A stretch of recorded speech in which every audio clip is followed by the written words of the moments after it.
जय हिंद प्यारे साथियों। तो कैसे हैं आप? आशा करता हूँ स्वस्थ होंगे, मस्त होंगे और अपनी तैयारी में व्यस्त होंगे। आ चुका हूँ आप सबके साथ एक नई क्लास, नई टॉपिक और नई ताजगी के साथ। साथियों, टॉपिक नया नहीं है। मैंने वन शॉट के माध्यम से पहले पाचन तंत्र को पूरा कर दिया है, लेकिन अगर डिटेल जानकारी हमें लेनी है तो पाचन तंत्र को पूरा अलग अलग क्लासों के माध्यम से हम पढ़ना चाहेंगे, जिसके लिए अपने आज पाचन तंत्र का टॉपिक जो है लिया है। तो अपना टॉपिक जो है वो है ह्यूमन डाइजेस्टिव सिस्टम। क्या है? डीएस आज हम पढ़ने वाले हैं। तो चलिए चलते हैं। साथियों, डाइजेशन होता क्या है?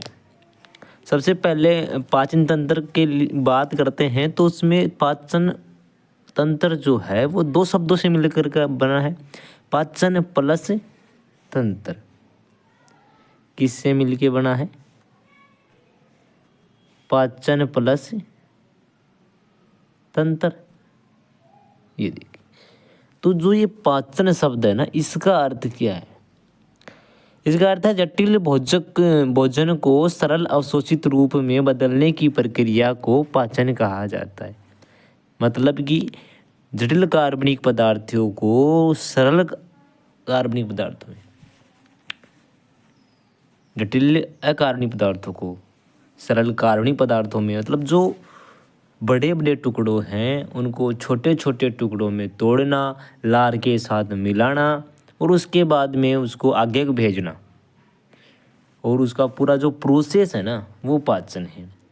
ये यांत्रिक और जैव रासायनिक विधियों द्वारा होता है। इसके अंदर यांत्रिक और जैव रासायनिक दो विधियों के द्वारा ये क्या होता है, अपना पाचन की जो प्रोसेस है, पाचन की क्या प्रोसेस जो है वो दो विधियों के द्वारा होती है। मैंने क्या बताया कि जटिल भोजन को सरल अवशोषित रूप से, जटिल कार्बनिक पदार्थों को सरल कार्बनिक पदार्थों में बदलना क्या कहलाता है? तो वो आपका कहलाता है पाचन। पाचन कहलाता है। अब ये हो गया अपना पाचन। अब तंत्र क्या है? पाचन तंत्र क्या है?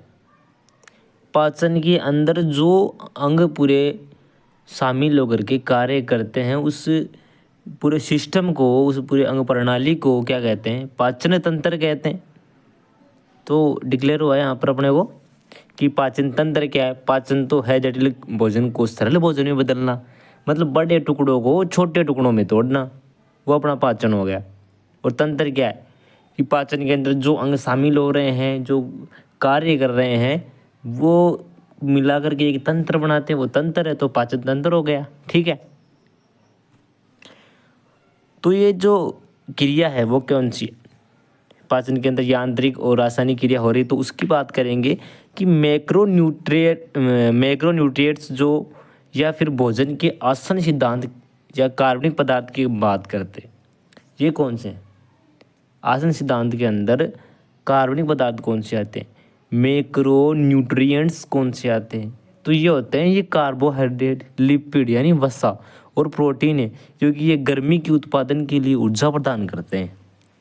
गर्मी की उत्पादन के लिए ऊर्जा प्रदान कौन करते हैं? आपका कार्बोहाइड्रेट हो गया, लिपिड हो गया और प्रोटीन हो गई। तो इनकी डिटेल से जानकारी भी अपन अलग अलग क्लास भी लेंगे, कार्बोहाइड्रेट की, वसा की, लेकिन इनके थोड़ा थोड़ा जो काम है वो उनका आज पढ़ने वाले हैं। ठीक है। तो ये आपके मैक्रो न्यूट्रिएंट्स हो गए। ठीक है। किसके अंदर? आपके डाइजेशन में।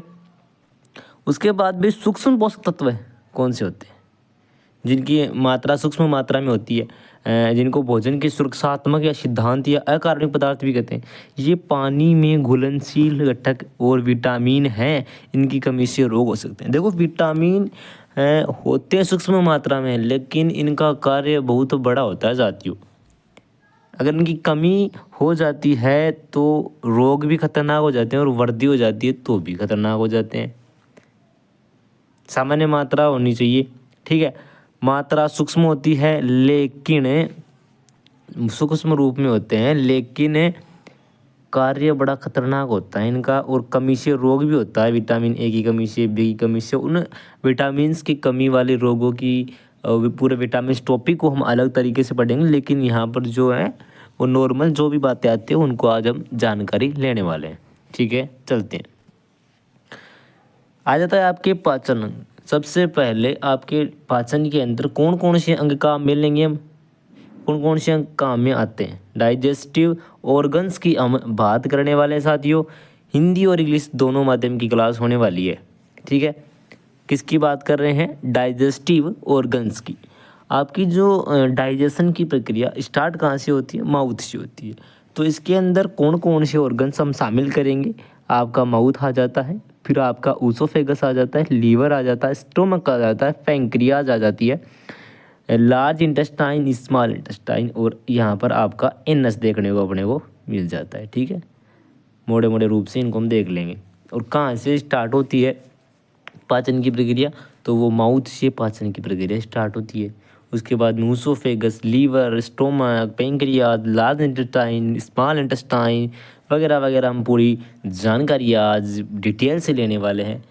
पहले की जो क्लास थी उसमें मैंने वन शॉट के माध्यम से पढ़ाया था, वो आप देख सकते हैं। लेकिन अगर किसी को डिटेल पे पढ़ना है तो वो आपको इसी में पढ़ना मिलेगा। ठीक है, तो ये डाइजेस्टिव सिस्टम के जो ऑर्गन्स, ये अपनी आहार नाल है, उसकी लंबाई है ये 9 मीटर की। ठीक है, और उसके अंदर कौन कौन से हम ऑर्गन्स की आज जानकारी लेने वाले हैं, तो ये वही ऑर्गन है साथियों। कलर चेंज करना पड़ेगा अपने को यहाँ पर,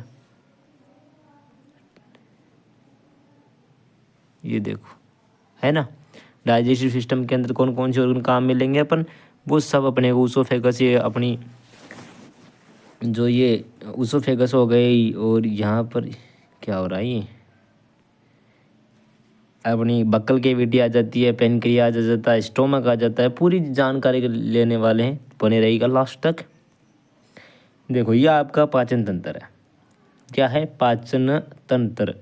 इसके अंदर जो आपकी ये दिख रही होगी, ये क्या है, बक्कल कैविटी जिसको बोलते हैं, उसको बोलते हैं मुख गुहा।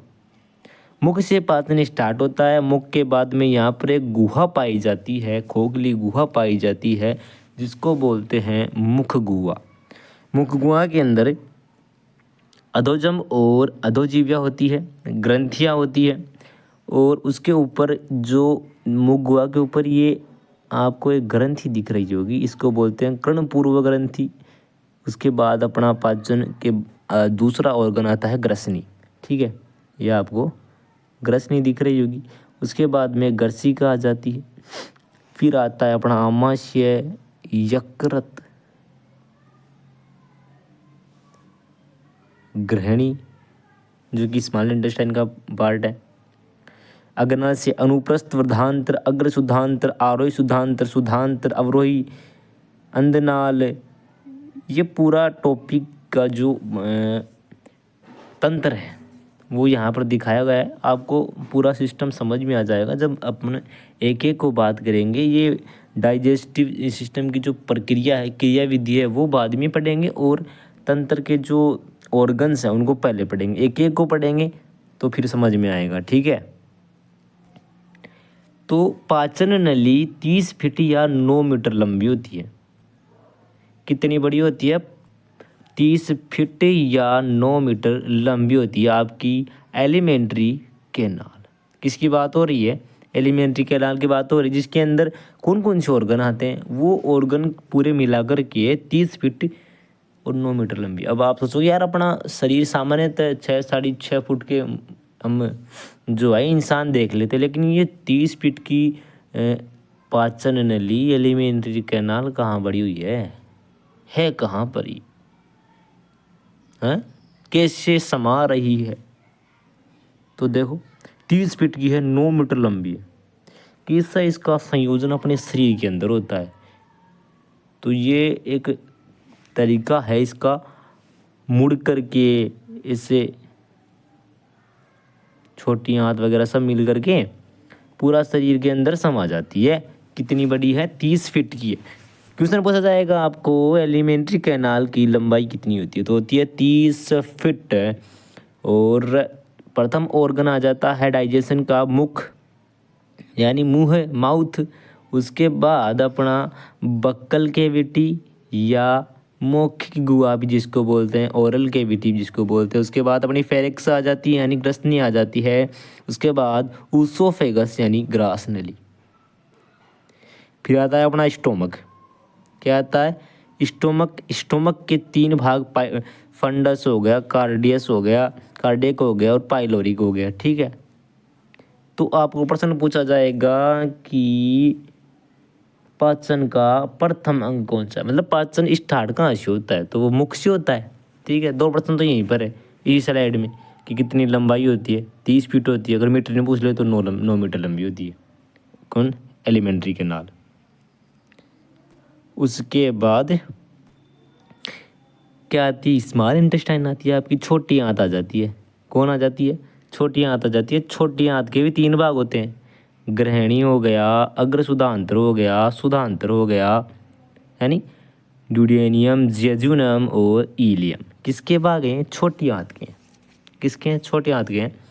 और आपकी लार्ज इंटेस्टाइन के भी यानी बड़ी आंत के भी 3 भाग है, रेक्टम, कोलन हो गया।